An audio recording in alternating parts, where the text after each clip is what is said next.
But that didn't change the fact that it operated like a page filled with shock, full of videos of ordinary people losing their lives. I was in VR chat one time and I was exploring. And on the screen, this guy was like beheading 3 people in the middle of a jungle. The worst communities on Reddit by Visual Venture. Reddit calls itself the front page of the internet, but scroll deep enough and you'll find horrible communities that feel more like the dark web. Today, we'll look at some of the worst groups Reddit has ever seen. So my goal this year is to give you guys double the amount of videos without sacrificing quality. To do that, we gotta keep growing. So 68% of you guys aren't subscribed, and it would mean the world to me if you did, and I promise to give you more fire content. I'm Visual Venture. You are awesome. r/shoplifting. Shoplifting. Most people feel guilty when they steal, but this subreddit turned stealing into something to be proud of. The subreddit was called Shoplifting. It was like a boot camp for thieves. There were posts showing what to wear so security wouldn't notice you stealing. Another post explained how to remove security tags, and one listed the stores that were easiest to shoplift from. They weren't just teaching you how to steal, they were encouraging it. But soon, things started getting messy. Since anyone could join, a few people showed up just to post warnings. They tried to talk sense into the group, explaining how shoplifting was wrong. But the others didn't want to hear it. They wanted to feel good about breaking the law. So the subreddit cracked down hard. They made strict— Wait, was this during like the Eat the Rich sort of movement? You know what I mean? Where like people started justifying stealing by basically saying like, oh yeah, like stealing is fine as long as it's from like a big box store sort of thing. I wonder if that's where that kind of movement came from. Because a lot of people, I remember on like different platforms, like all over, even on Facebook, where people would be like, stealing is only good if it's like from big corporations like Walmart and Target and stuff like that. But like mom and pop shops are off limits. Rules. The first rule was called moralizing. Here's how they explained it. Stealing is bad. We get it. Nothing else needs to be said about it, and we are all right with the morality of our actions. They even called themselves a wonderful community of allegedly corrupt and soulless individuals. This meant no preaching, no guilt tripping, no criticizing shoplifters. If you broke that rule, your post got deleted and you got banned. No second chances. But moralizing was just one rule out of 6. Another rule was about pictures. Members posted pictures of the stuff they stole. Yo! How did they steal all that? This is a garage dude's wet dream. I want to know how they got away with stealing like the really big items, because it looks like there's leaf blowers and power generators in the back. Freaking handsaws. Dude.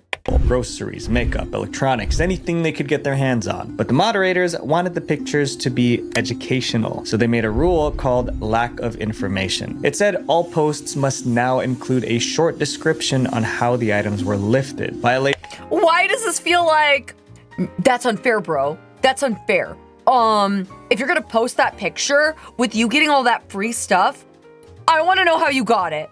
Is removal of post. Then there was rule 6. It was about violence. Advocating violence is unacceptable. We might have criminal intent, but there is no desire to physically harm another person. The subreddit was like a support group for thieves, and members were genuinely happy. One even wrote, "This feels like a best friend group chat. I love you all so much." As messed up as that sounds, the community kept growing. At its peak, it had over 77,000 members. But soon, people outside the group started hearing about it. But remember when I was watching that other video about cyberbullying online, and I was talking about how, you know, people will go online and find communities where they feel like they can belong.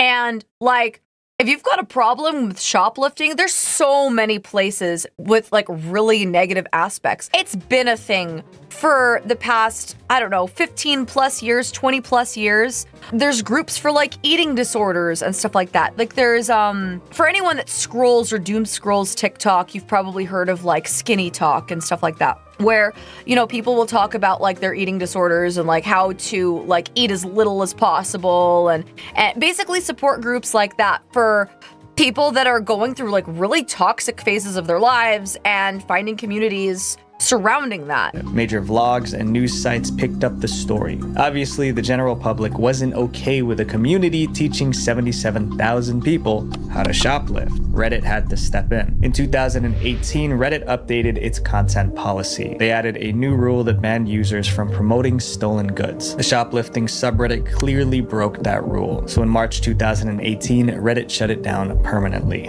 The subreddit lasted 9 years before getting banned. And in that time, it probably helped thousands of people get into shoplifting. This next group tried to do something good, but they ended up making a mess. r/FindBostonSuspects. What? For the sake of YouTube, we'll be calling the subreddit FindBostonSuspects, not the other word. In April 2013, a tragedy hit America hard. It happened during the Boston Marathon. Thousands were running through the streets. Suddenly, explosions went off near the finish line. Dozens were injured and some didn't make it. The FBI launched an investigation to find out who was responsible. Make no mistake, we will get to the bottom of this. But while the feds worked the case, some people on Reddit thought they could solve it faster than the cops. So they created a subreddit called FindBostonSuspects. But instead of helping, they became the internet's worst detectives. The group started by analyzing photos from the event. Much of the activity on this page involved Redditors scanning over blurry and grainy images that were taken from the Boston Marathon in an attempt to find a suspect. They zoomed in on backpacks. They circled random faces. They looked for anything suspicious. Then they started pointing fingers with very little proof. Their first suspect was a 17-year-old runner named Salah. Members of the subreddit were convinced that Salah and his coach looked suspicious. The coach had a backpack which they thought contained the devices. So the group spread their photos online, accusing them of being the suspects. Even the New York Post put Salah and his coach on the front page. But there was a big problem. Salah was completely innocent. He was so scared for his safety that he went straight to the police to clear his name. Luckily, he was able to prove that he had nothing to do with the incident. But the FindBostonSuspects community wasn't done causing trouble. On April 18th, 2013, the FBI released photos of the real suspects. But there was another problem. We reacted to the 4chan video of this. You know what's so funny to me? When the 4chaners get involved, all of a sudden, they can find anyone and everyone. Like, they become the FBI. And then the Redditors are like, we can do the same thing. We're good at our jobs. We can do it too. Photos were blurry, so the faces were hard to make out. And once again, the subreddit didn't wait. They rushed to blame someone else. The subreddit compared the blurry FBI photos to random people on social media. That's when someone brought up a man named Sunil. Sunil was a 22-year-old student who went missing a month before the incident. And just like that, the group decided he must be one of the suspects. They posted his name, they shared his photos, and they spread the accusation across the internet. To them, Sunil wasn't missing, he was hiding. Police believe this new image from a surveillance camera shows the 22-year-old just moments after leaving his campus apartment. Sunil's family created a Facebook page to find him, but after the rumor spread, that page was flooded with hate. They accused the family of hiding a terrorist. The harassment was so bad that the family deleted the Facebook page. Somehow, that only made things worse. Now, people were sure they were hiding something. Even journalists started repeating the rumor. One phrase started trending, "We did it, Reddit." It was what people said when Reddit cracked a big case. But they were completely wrong. On April 19th, the truth came out. The FBI found the real suspects and arrested them. Sunil was innocent. The FindBostonSuspects subreddit destroyed his reputation for nothing. After the truth came out, Sunil's family was furious. Reddit later apologized to Sunil's family. Then they banned the FindBostonSuspects subreddit. But it was too late. Because of a wild internet humor, his family was humiliated. We, knew unconvincingly that this was not Sunil, and it was just very difficult to have the events of that night unfold so aggressively. Sadly, the story didn't end there. Even though everyone now knew Sunil had nothing to do with the incident, he was still missing. Just days later, police found Sunil lifeless near his school. That meant he wasn't even alive when the incident happened. The FindBostonSuspects subreddit didn't conduct an investigation. They led a witch hunt. It was horrible. Data is leaked. r/JB.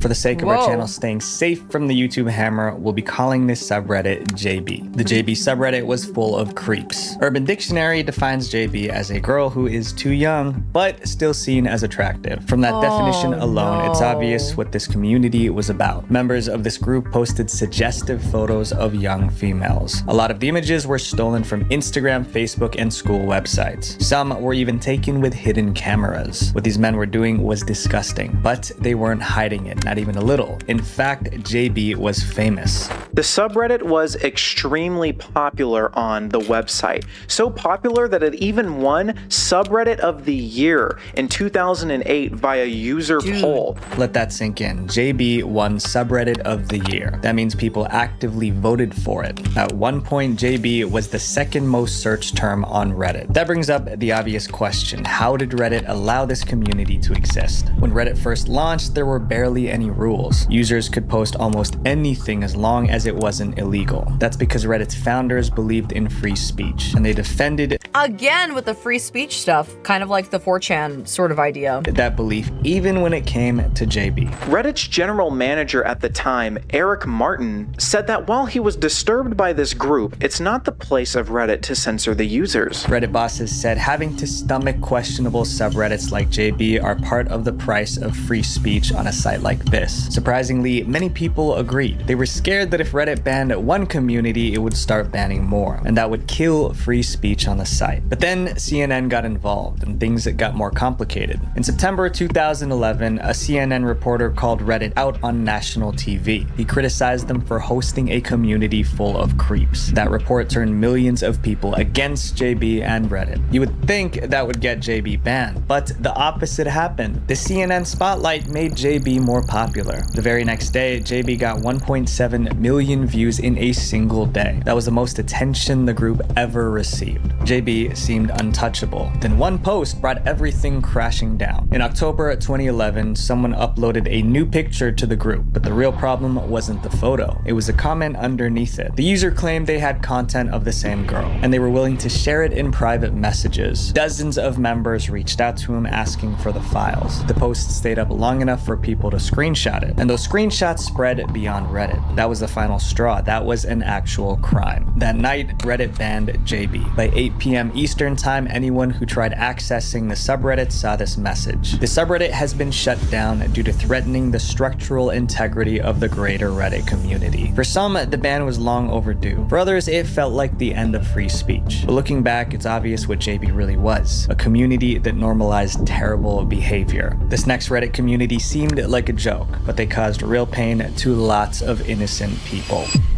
r/HermanCainAward.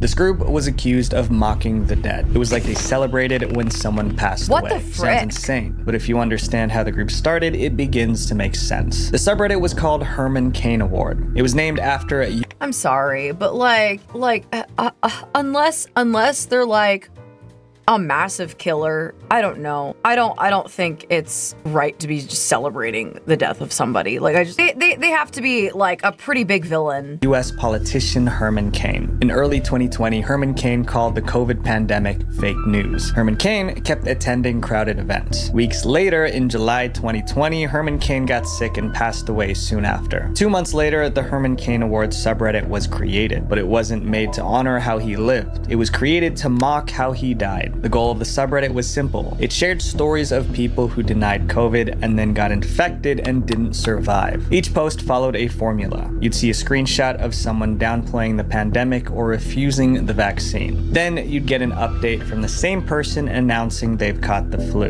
And the last screenshot revealed the person's fate. If the person survived the illness, the post was labeled nominated. If they changed their mind and got vaccinated, it was labeled redemption. And if they passed away, they were awarded. That meant they received the so-called Herman Cain Award. By 2021, the media heard about the Herman Cain Award, and they called out the subreddit for being heartless. Families who lost someone... I remember this time during COVID. There was so much social guilt tripping for not wearing masks, for not getting vaccinated, that sort of thing. And it was one of those social things where it's like, oh, well, if you're going to say that you're not going to get vaccinated, well, it's on you. Would come online only to find their loved one turned into Reddit content. But by maintaining a subreddit like this, you're cheering for it, right? You want the next story to come in. And beyond that, it's just incredibly disrespectful for the mourning families. The subreddit's defenders said it wasn't about celebrating death. To them, it was about showing the danger of misinformation. They only award people, right, given the HermanCainAward to people who were actively propagating, spreading, and parading extreme misinformation. Members of the group took things too far. They tracked down grieving family members on Facebook. Yeah, I never contracted COVID either. Like my family, we did wear masks and we were really aware of other people's comfort and everything. You know, whenever I went to the grocery store, I wore a mask, and so I didn't get COVID though. No one in my family got COVID. We never got vaccinated. And if you're like, oh, ChaCha, you were risking yourself and your family, I didn't get vaccinated for COVID. I thought it was weird, and maybe people are gonna be like, tinfoil hat ChaCha, but like, I thought it was all really weirdly timed, and I felt like it was sus, and I didn't want to vaccinate myself for my family. I was willing to take the risk. You know, it was one of those things. You would look good in a tinfoil hat? Okay. Yeah. And they sent nasty messages mocking the deceased relatives. It was like they were intentionally trying to cause pain. By that point, the subreddit started to seem more like a mob. The harassment got so bad that the subreddit's moderators had to intervene. They issued warnings and banned members who harassed grieving family members. However, many members didn't see anything wrong with the harassment. It became a huge debate within the group. Today, this subreddit is still active and it has about 500,000 members. To some, it's a wake-up call. To most, it's none other than harassment. Do you get dehydrated a lot, need a drink that won't break the bank? Then you should get Gamersupps. They believe in traditional American values, like anime girl guys. It's caffeine-free and caffeinated in 2 kinds of tubs. Gamersupps improved my social life, and now I can stop seeing people in the mirror. Popular flavors include Guacamole Gamer Fart 9000, Sweet 6-Pack, Blowhole Blast, and Sploosh. Use discount ChaCha at checkout for 10% off. Stay hydrated, stay hydrated, stay hydrated. This next subreddit was so bad it caught the attention of federal agents.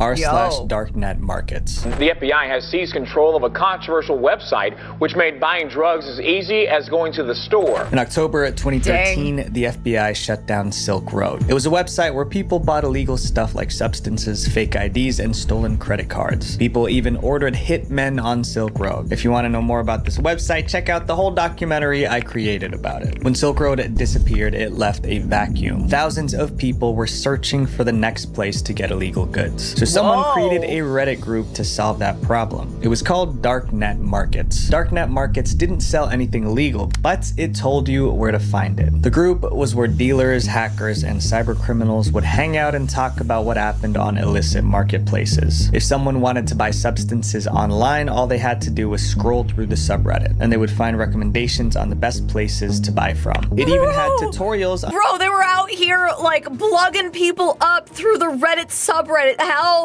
On how to spot undercover cops and how to buy illegal stuff without leaving a paper trail. And it wasn't a small group. The subreddit grew to 160,000 members. But with that many people, they weren't exactly flying under the radar. By 2015, federal agents heard about the group, so they started monitoring, waiting for one person to slip up so they could swoop in. In 2015, the feds made a move. They sent Reddit an order demanding personal information for 5 members of the DarknetMarkets group. Those users were linked to a new black market called Evolution, and the FBI wanted to arrest them. Reddit wouldn't say if they gave the FBI the information or not. They stayed totally silent. After the request, the community panicked. People stopped posting, activity dropped fast. Then in 2018, 3 years after the FBI's request, Reddit updated its policy. The new policy banned users from promoting illegal goods and services. DarknetMarkets was clearly breaking that rule. So in March 2018, Reddit banned them. This next subreddit created a problem for the entire world. r/deepfakes. The deepfakes. The subreddit changed the internet forever, but not in a good way. The group was created by a Reddit user who went by the name Deepfakes. And in 2017, he discovered a creepy new way to use AI. He would take the faces of female celebrities and put them onto adult videos. The results were so realistic, people thought the videos were real. It's very difficult to convince people that that isn't you, because if it looks like you, it might as well be. Yeah, basically AI generated corn. But like, you know what I mean? But it's like altered. It's crazy. I mean, this kind of stuff is going to be easier and easier and easier and easier to do, dude. Like, yeah. Soon, the Reddit user created a Reddit community to show off his work. He named it after himself, Deepfakes. And once again, for the sake of YouTube, we'll be calling it Fakes. Within 2 months, the subreddit had 15,000 members. The group was filled with AI videos of celebrities. But soon, people didn't just want to watch celebrities. They uploaded photos of real people they knew and asked for AI videos of them. Some stuff that I saw online was people requesting deepfakes of their sister so that they can use that to blackmail them, requesting deepfakes of family members, of their teachers. Eventually, that wasn't enough too. The members wanted to learn how to make the fake videos themselves. At this point, Fakes was no longer one guy's username. It became the term for inappropriate videos made using AI. The term was born in Reddit when members of a group called Deepfake used AI to put celebrities' faces on actors. But making fakes was hard. You needed a powerful computer and coding skills, but that was about to change. In 2018, a member of the subreddit released a software called FakeApp. FakeApp made creating fakes as easy as clicking a few buttons. Just upload the picture and let the AI do the rest. Now anyone could make a fake. FakeApp spread like wildfire far beyond Reddit. On January 24th, 2018, a blog published an article exposing the subreddit. They pretty much blamed the group for kickstarting the AI video epidemic. The article went viral. People were furious and Reddit couldn't ignore it anymore. 2 weeks later, Reddit banned the fake subreddit. They also uploaded their policy to ban all involuntary inappropriate content. However, it was too late. Even after the ban, FakeApp continued to spread. And today, fakes blackmail is still a huge problem online. This next subreddit turned tragedy into entertaining content. r/WatchPeopleDie. WatchPeopleDie, or WPD, was exactly what it sounded like. It was a community where members could watch real videos of people losing their lives. The subreddit started in 2012, and the content was disturbing. Members claimed the group showed the unfiltered reality of death. But why would anyone want to watch that? One member said it wasn't a place where we laugh and make fun of people's deaths. The reason we keep coming back is because it really shows us how precious life is. What a freaking lie. What a freaking lie. Who are we fooling here? Like, yeah, right, sure, okay. Others claimed that watching workplace accidents made them more careful on the job. But that didn't change the fact that it operated like a page filled with shock, full of videos of ordinary people losing their lives. At first, Reddit ignored WPD's shocking content. Then, in September 2018, Reddit placed the group under quarantine. That meant WPD's posts were hidden from Reddit's front page. Only the group's members could see. Morbid curiosity. I like the most gruesome thing I've ever seen. I was in VR chat one time and I was exploring, and I was in some public world, and on the screen were 3 guys. I'm thinking, oh, like, and they're on their knees, they're in the middle of the jungle, and I'm like, oh, like they've got like a weird movie playing. I'm watching, and I watched as this guy was like beheading 3 people in the middle of a jungle. This was not acting. This was full on. This happened maybe 6 months ago, and it was like the most gruesome thing I've ever seen in my whole life. And I had this, realization, this is real and incredibly disturbing. And in a public world where children could go in and out, it was crazy. Anyway, I think a lot of people in this sort of venue, in this niche, get off to the idea of corrupting people with morbid death.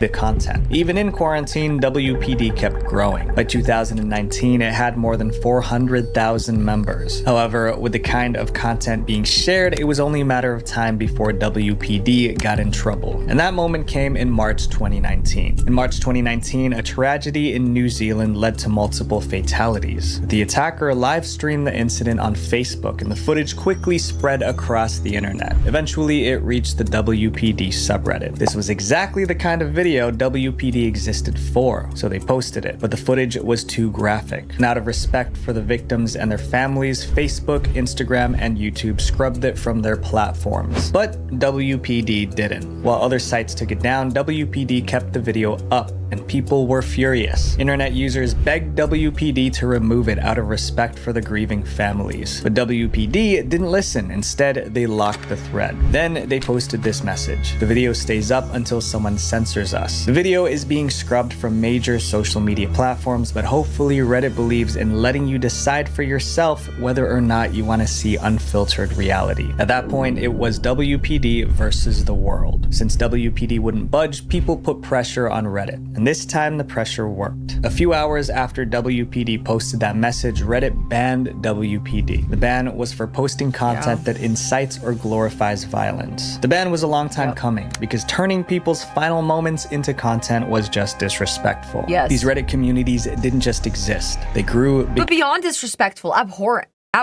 Because people kept watching. But when you constantly look at the worst parts of the internet, it starts to feel normal. So my friends, protect your sense of what's right and wrong, because once you lose it, it's hard to get it back. Visual venture. Yeah, no, the thing is when you watch that kind of thing in mass, it's very desensitizing. Just like how porn can kill intimacy. Basically desensitizing yourself to death. I'll probably leave it at that. I think I'll leave it at that. I'll leave. But yeah, definitely real. And be careful where you wander on the internet. Be careful where you let your kids wander on the internet. Anyway.